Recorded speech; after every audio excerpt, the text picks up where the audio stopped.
بسم اللہ الرحمن الرحیم۔ السلام علیکم، میرا نام عبدالمتین ہے اور آپ میرا یوٹیوب چینل دیکھ رہے ہیں۔ اگر آپ سیاست کے طالب علم ہیں یا سیاست میں شوق رکھتے ہیں تو آج کا ولاگ آپ کے لیے ہے۔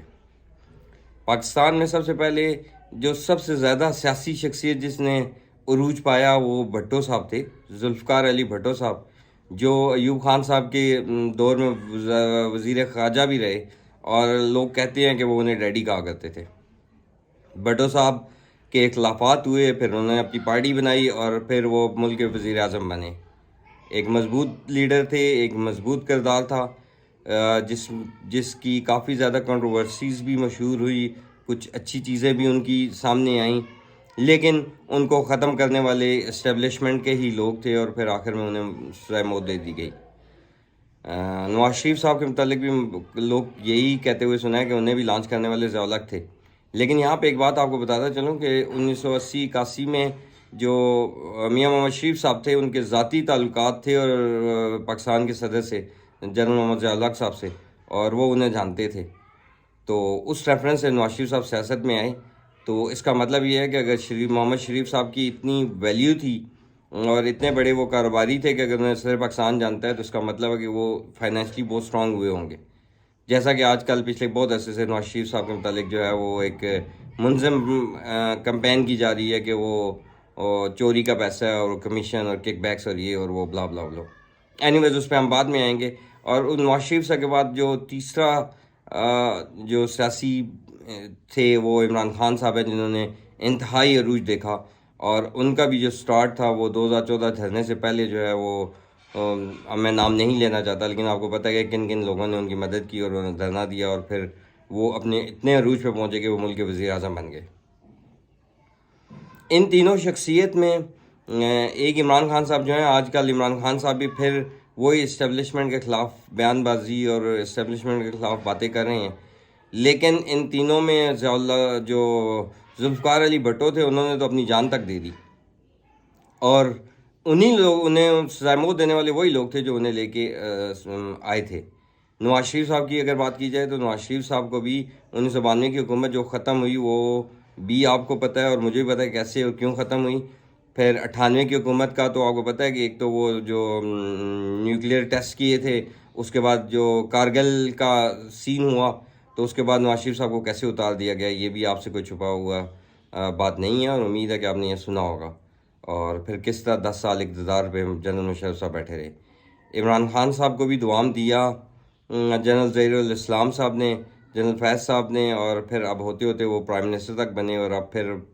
3.5 پونے 4 سال کے بعد وہ حکومت سے گئے، تو اب وہ اینٹی اسٹیبلشمنٹ ہو گئے، اسٹیبلشمنٹ کے خلاف کافی باتیں کرتے ہوئے نظر آ رہے ہیں۔ یہ تینوں انسان جو ہیں، یہ تینوں انہوں نے پاکستان میں انتہائی عروج دیکھا۔ عمران خان اور نواز شریف صاحب آج بھی سیاست میں ہیں، اور نواز شریف صاحب دو مرتبہ تو پاکستان سے ملک بدر ہونے کے بعد پھر واپس پاکستان آنے کے لیے پرت ہو رہے ہیں، اور اگر وہ نہ بھی آئے تو ان کی بیٹی جو ہے مریم نواز صاحبہ، وہ پاکستانی سیاست میں قدم رکھ چکی ہیں، وہ جیل بھی کاٹ چکی ہیں اور ان کا کیس بھی ختم ہو چکے ہیں۔ تو ان تینوں میں فرق کیا ہے؟ یا اگر آپ بھٹو صاحب کو نکال دیں، کیونکہ بھٹو صاحب نے تو اپنی جان دے دی لیکن اپنا سر خم نہیں کیا۔ اب ہم بات کرتے ہیں میاں محمد نواز شریف صاحب پہ اور عمران خان صاحب پہ۔ میاں محمد نواز شریف صاحب کی جو حکومتیں دو ختم ہوئیں وہ انٹائرلی اسٹیبلشمنٹ کے اس پہ کے خلاف ختم ہوئی، اور انہوں نے وہ حکومت ختم کرنے والے وہی لوگ تھے۔ اب جب نواز شریف صاحب اقتدار سے نکلے تو انہوں نے ایک سلوگن جو ہے وہ مشہور ہوا کہ ووٹ کو عزت دو،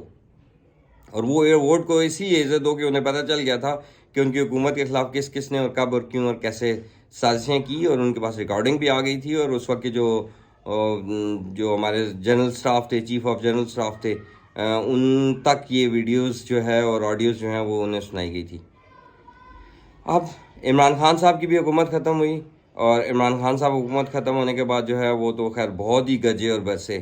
اب نواز شریف صاحب کی ووٹ کو عزت دو میں اور عمران خان صاحب کی ووٹ کو عزت دو میں فرق یہ ہے کہ نواز شریف صاحب یہ کہہ رہے تھے کہ اگر ایک ملک کا وزیر اعظم جو ہے وہ عوام کا مینڈیٹ لے کے آتا ہے تو کسی تیسرے کو کوئی حق نہیں، کسی دوسرے کو کوئی حق نہیں ہے کہ وہ آ کے دبائے، پریشر دے اور ان کی حکومت ختم کرے، اور ان کے جو انہوں نے لا پاس کرنے ہیں یا انہوں نے کس ملک کے ساتھ کیا تعلقات رکھنے ہیں اس میں وہ انوالو ہو۔ نواز شریف کا بیانیہ تو یہ تھا۔ اب عمران خان صاحب کی طرف آتے ہیں تو عمران خان صاحب کو باجوہ صاحب اور پاکستان اسٹیبلشمنٹ کی ایک پرزور جو ہے وہ سپورٹ رہی 3.5 سال تک، اور انہوں نے عمران خان صاحب کے لیے ہر کام کیے. اور ابھی آپ عمران خان صاحب کی ویڈیوز بھی آ چکی ہیں جس میں وہ کہہ رہے ہیں کہ مجھے جب اسمبلی میں بل پاس کرنا ہوتا تھا تو انہیں کہنا پڑتا تھا، اور کچھ بھی کرنا ہوتا تھا تو سب سے پہلے ہم انہیں کہتے تھے اور وہ ہمارے آگے آگے کام کرتے تھے. جس میں آپ کو سب سے پہلے آپ کو یہ بھی بتاتا ہوں کہ 32 سیٹیں ہونے کے باوجود جو سینٹ کا الیکشن تھا اس میں 32 سیٹیں تھی عمران خان کے پاس، یا 32 ووٹ تھے اور 64 ووٹ دوسری طرف تھے، لیکن جب الیکشن ہوا تو وہ عمران خان صاحب کا بندہ جیت گیا. تو یہ واضح مثال ہے کہ عمران خان صاحب کو انہوں نے فل سپورٹ کیا. لیکن جب 3.5 سال کے بعد انہوں نے دیکھا کہ یہ لوگ کہیں پہ بھی نہیں جا رہے اور ملک کے حالات درگوں ہوتے جا رہے ہیں، تو پھر اسٹیبلشمنٹ نے اپنے آپ کو نیوٹرل کر لیا. اور نیوٹرل کرنے سے یہ ہوا کہ جو نواز شریف صاحب یا جو سیاسی جو مقدمات بنے ہوئے تھے وہ اب آہستہ آہستہ کر کے ختم ہوتے جا رہے ہیں. اور عمران خان صاحب اس بیانی کو لے کے آگے چل رہے ہیں کہ یہ نیوٹرل جو ہے وہ تو جنت میں جائیں گے، اور اگر آپ میرے ساتھ ہیں تو ٹھیک ہیں، اور اگر آپ میرے ساتھ نہیں ہیں تو آپ غلط ہیں. تو کافی زیادہ لوگوں کے متعلق ان کے بیان، پھر وہ ان کی پارٹی میں آ گئے، سارا کچھ ہے. تو عمران خان صاحب بیسیکلی یہ کہہ رہے ہیں کہ جو میں کہتا ہوں وہ صحیح ہے اور باقی جو بھی ہے وہ غلط ہے. اسٹیبلشمنٹ نے اور بہت سارے لوگوں نے عمران خان صاحب کی بہت مدد کی، اور انہیں زمین سے اٹھا کے آسمان پر لے گئے، اور پھر انہیں وزیر اعظم پاکستان تک رہے. اور جب انہوں نے اپنے ہاتھ اٹھا لیے یا عمران خان صاحب کا جو ہے وہ کال پہ ان کی مدد نہیں کی اور لوگوں کو بلیک میل کر کے عمران خان کی طرف جو آپ کا ڈسکوالیفیکیشن تھی قومی اسمبلی میں یا سینٹ میں، جو عمران خان صاحب جس سے وزیر اعظم ختم ہوئے، تو اس میں اگر اسٹیبلشمنٹ نے کسی کو فورس نہیں کیا کہ تمہارے پہ کیس بنیں گے یا تمہارا کوئی چیزیں ہیں جو ہمارے پاس ہیں تو عمران خان کا ووٹ دو، تو عمران خان صاحب اس چیز پہ ناراض ہیں. اور عمران خان صاحب واضح طور پہ یہ اعلان کہہ رہے ہیں کہ مجھے سپورٹ کرو، نہیں تو آپ چوروں کے ساتھ ہو. مجھے یہ بات سمجھ نہیں آتی، پتہ نہیں پی ٹی آئی اور جو ہماری نوجوان نسل ہے انہیں یہ بات کس طرح سمجھ آ رہی ہے کہ ایک بندہ اعلان کہہ رہا ہے کہ یار آپ میری مدد پہلے بھی کرتے رہے ہو، ابھی بھی کرو، جائز طریقے سے ناجائز طریقے سے وہ ایک علیحدہ بات ہے، لیکن آپ جیسے بھی ہے میری مدد کریں، اور میں جو ہوں پھر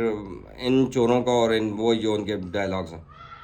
تو خدا را ہوش کے ناخن لیں اور تھوڑا سا سوچیں کہ یار یہ کیا ہو رہا ہے کہ ایک بندہ وہ نیوٹرل ہیں، وہ سیاست میں نہیں آنا چاہ رہے. باجوہ صاحب نے ایک پالیسی لی اور ایک سائڈ لی اور ابھی تک وہ اس پہ کھڑے ہیں، اور خان صاحب انہیں کہنے کہ آپ میرا ساتھ دیں اور لوگوں کو بلیک میل کریں اور پھر میری حکومت بنوائیں، جو کہ پہلے بھی ہوتا رہا ہے. جو غلط کام ہے، جو پاکستان میں جو جمہوریت کے لیے سب سے زیادہ نقصان دہ چیز یہی تھی کہ ہمیشہ سے اپنی جوڑ توڑ کرنے کے مائل تھے یہ لوگ اور اسٹیبلشمنٹ، اور اس نے جوڑ توڑ کر کے حکومتیں ختم کی اور بنائیں. تو اب اگر وہ نیوٹرل ہو رہی ہے تو ان سب سیاستدانوں کو چاہیے کہ وہ اکٹھے مل کے بیٹھیں، پارلیمنٹ میں آئیں اور یہاں پہ قانون نافذ کریں اور ایک دوسرے کو پروٹیکٹ کریں ان وے کہ ان کی حکومت کو، ان کے مینڈیٹ کو کوئی دوسرا بندہ چھین نہ سکے.